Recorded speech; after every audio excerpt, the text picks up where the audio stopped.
The Big E Sports Show. Yeah, we got it going on, The fastest hour in sports entertainment. We don't just talk about the headlines. We bring you some of the most engaging and colorful guests each and every episode for your listening pleasure. Now, without further ado, here's your host, Elissa Walker-Campbell.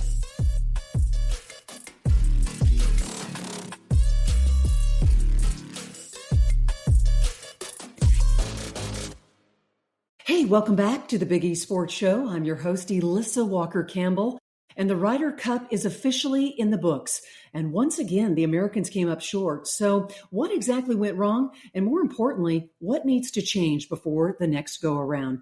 To help us examine all of this, we are joined by former PGA Pro, author, and one of our favorite voices on the game of golf. And that is the great Larry Miller. Hello, Larry. Hello, everybody out there in golf land. It's a great time to be playing golf. It's the heat of summer is starting to go away, and we'll be having little light sweaters on pretty soon. It's a great time for golf. Well, it's a beautiful time of year here in Houston, Texas, and I know we've got a lot to dive into. Let's do a recap on the Ryder Cup 2025. What were the biggest factors behind Europe's ability to finally win on U.S. soil? I guess it's the first time since 2012 and at Medina Country Club. Well, let me get started here. I'm not going to try to sugarcoat anything, but I just want to tell you there's a big culture difference between the Europeans and the U.S. players, a huge culture difference. And I'm going to tell you, having been a player myself and knowing how it works, the U.S. players, they get handed everything to them on a silver platter. I'm telling you, every tournament you go to, they have the most incredible buffet meals, breakfast, lunch, all the time. They get all the thing is handed to them, the equipment, the perks, the private jets, the money. And, the Europeans have a different culture. They didn't come up that way, having everything handed to them on a silver platter. And most of these top U.S. players, it's been like that since they were in college. So they just don't have the culture and the chemistry of a team concept like the Europeans do. These guys came up a little tougher. They don't get handed everything to them over there when they came up. I'm talking about when they came up. Now, a lot of them went to school in the States, played the PGA Tour. But early on, before that all happened, they had a whole different culture where they had to work and scrap for everything they got. They didn't get it handed to them. And so consequently, you've had a huge difference in the way, that they came up. And so when the U.S. players get to play singles one-on-one, it's a whole different story. They excel at that because, quite frankly, for the most part, they're better players. But when they try to play a team concept or a team competition, they don't have that same chemistry, that the Europeans have. And I'll tell you something, they're just not hungry enough. They're not as hungry as the Europeans. And I'm not so sure that you couldn't take the top 10 or 12 players on the Corn Ferry Tour and put them out there against the Europeans. And I'm not so sure they wouldn't do better than the 10 or 12 top U.S. PGA Tour players because they're hungrier. They haven't made it yet. They haven't gotten the big money yet.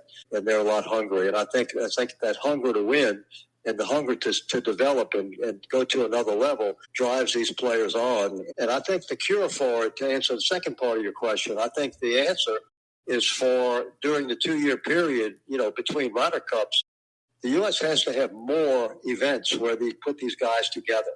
I think they need to once the team becomes pretty solidified, and they know pretty much who's going to be on it, even if it's down to maybe 18 or 20 players, get those guys together several times a year. I don't care what you do. Go to some resort with them and spend 3 days, let them play together, eat together, have dinner together, breakfast together, play golf together, and try to develop some chemistry and unity like the Europeans have. So I think that's one thing that we can do to help cure this.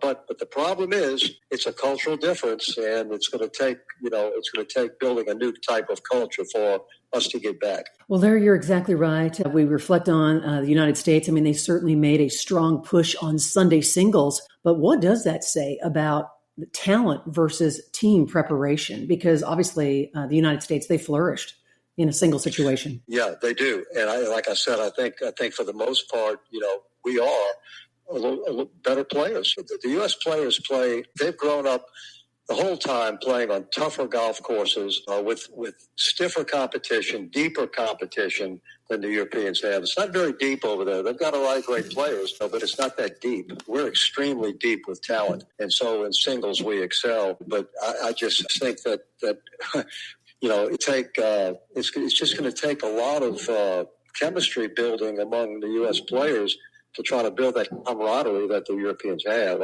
One thing in the singles matches, these guys, now they can focus one-on-one. They don't have a partner that they're, and I think sometimes the U.S. players feel a lot of pressure in a team situation because they're not used to it. And, they're maybe trying too hard when they have a partner. And when they're on their own, they're a lot more comfortable. I think it's that comfort zone that makes the difference. So, we have some work to do. And look, we almost came back, even with all that.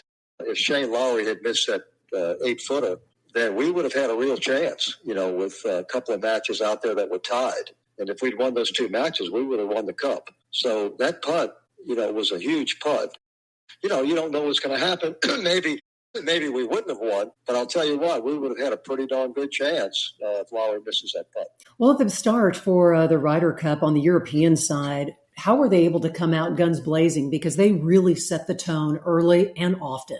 Yeah, and that's another thing. The makeup of the team, I thought personally, was a little bit questionable with some of the picks. I would have had Chris Goddard instead of Morikawa. There you go. Morikawa had a bad year, was not playing particularly well. He's a relatively short hitter, and Bethpage is one of your longer golf courses. Chris Goddard's one of the longest hitters. He's from that area, would have had tremendous fan support. And I think that would have helped the camaraderie a lot and the chemistry. And I thought that was a very curious pick, and I think it was a bad pick on Bradley's part, to pick Morikawa over a guy like Goddard.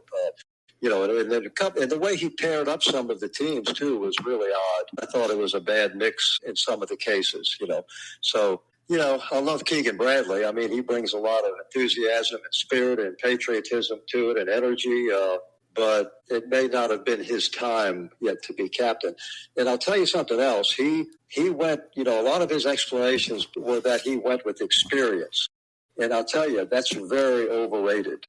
What's really important is talent. Who's playing well at the time and who fits the golf course best. Experience has little to do with it. These guys, they're all experienced. They've been playing, 30 tournaments a year since they're in college. They're tested. They're battle tested. And they've got a lot of experience. I think picking somebody like a Morikawa over Goddard just because Morikawa has more experience is just bad logic. Well, on the European side, I mean, you were talking about Keegan Bradley's selections, but what do you think of Luke Donald's just captain picks and just how he balanced youth versus experience on his roster? Went with virtually same lineup as in Rome. True. When they waxed us in Rome, he went with the same ones. And you know what? That even lends more to building up the chemistry because they had played together before, same people. And, they were thrown together again. And so they were comfortable with that. And so I think Luke Donald, Luke Donald's a very unassuming, smart guy. And, he didn't do anything to shake it up. Why change something that worked so well in Rome? And that's what he did. So it was very smart the way he arranged it and paired it up.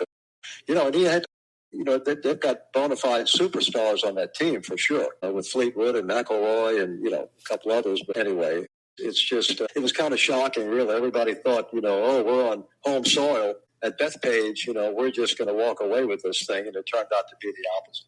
Well, on Sunday, I thought it was pretty fascinating to watch the power of momentum and how quickly a script can flip. So obviously, we witnessed some amazing golf, and that perhaps would have been one of the all-time greats in terms of comeback if the United States was able to prevail.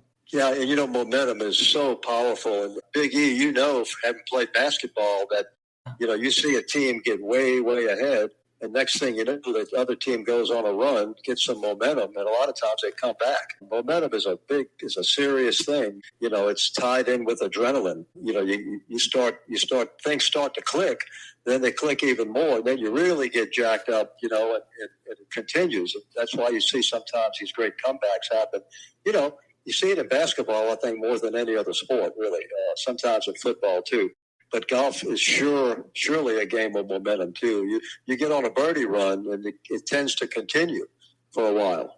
So it's very important to try to capture the momentum. Well, and when we think about just the Ryder Cup, I just thought it was so compelling to watch. It's just not about golf. The emotion, the energy, the pressure, and how about those unruly American fans? It's just a completely different atmosphere for players compared to normal PGA Tour events. I would have loved to have been there. I thought it was extremely embarrassing. Me being a former player and also a PGA member, and the PGA of America runs that Ryder Cup. It's their baby. And for them to allow that stuff to go on, I think is inexcusable. They need to do something about it. When people start, using profanities and slurs against players, and McIlroy's wife got hit with a bottle. With some beer. That has to be put to a stop. They need to eject anybody who starts that kind of stuff. Well, with crowd behavior, it was talked a lot about this past week. What steps should they take in order to balance passion with sportsmanship? Because it was a lot of bad boy behavior out there. Let's just say that. Yeah, well, everybody that walks on the grounds needs to be given a sheet of rules, and etiquette. No profanity and no disrupting a player because he's in the process of hitting a golf shot or a putt. They need to understand that as they walk in, and they have to have enough security people that when someone does cross that line to get rid of them, get them out of there. Let's go back to talking about the captaincy. Luke Donald's attention to detail off the course. Just logistics. He made sure that these guys were in comfortable beds. How big of a factor did that contribute to your success? How you feel as a golfer is everything. Absolutely. And I think the structure that he built, having that structure made the Europeans very comfortable with it. He and Keegan Bradley could not be more opposite. Luke Donald is reserved and meticulous and quiet and smart. Keegan Bradley is fiery and, he's almost spur of the moment, emotion. And I think the structure the Europeans had because of Luke Donald's captaincy sure helped a lot, and kept them focused on their goal. The U.S. seemed to be a little bit disjointed, those first 2 days, I think. And that leads, and this is not, I don't want to slam Keegan Bradley because I love Keegan Bradley. I think he's great for the game, but I don't think he was ready for that captaincy, and he might not be the right personality for it, really. Whereas Luke Donald is kind of the perfect guy to have at the helm. Well, he certainly was praised. Luke Donald was praised for his preparation, his leadership. You have to wonder, too, is he going to return for a third time? Because obviously they have figured it out and have dominated the last two outings. If I were making the decision, I absolutely would have him back again. It worked. It's working. It worked in Rome, it worked at Bethpage, and now they go back to Europe again. So, it's things look a little bit shaky. I don't know who they're going to get to captain this next time for the U.S., but I think it better be someone who really focuses on building that new culture, and chemistry between the players. Okay, we are winding down our time with former PGA pro Larry Miller. And my final question for you, Larry, is, what structural or leadership changes do you think that the U.S. should implement? They can't wait a year from now. They need to be on it right now. Yeah, well, I think they have to rethink and maybe revamp the selection process a little bit. And I think it's very important to fit the horses for courses, if you will. Okay. And take a look at the venue, really get out there and go over there and study the venue and decide, what type of game, fits that venue best. That's really important. And then after that, then you want to try to get the players. This point system built over a 2-year period, that just doesn't work. You might have a guy that plays great the first 6 months of that 2-year period, and then the last 6 months he might be missing cuts. But he may have accumulated enough points in the beginning to be on the team. And I think they need to rethink this and try to make sure they put guys out there that are playing really well at the time. Yeah, the Ryder Cup definitely delivered drama and emotion, but it also left the Americans searching for some answers. Our guy we always look to and is the voice of reason, that is former PGA pro Larry Miller. Thank you so much for joining us on this beautiful weekend, and we look forward to another conversation next week. Thank you, Larry. Okay, yep. And listen, God bless the USA. Amen. Stay around. Much more coming your way on the Big East Sports Show. Come on back.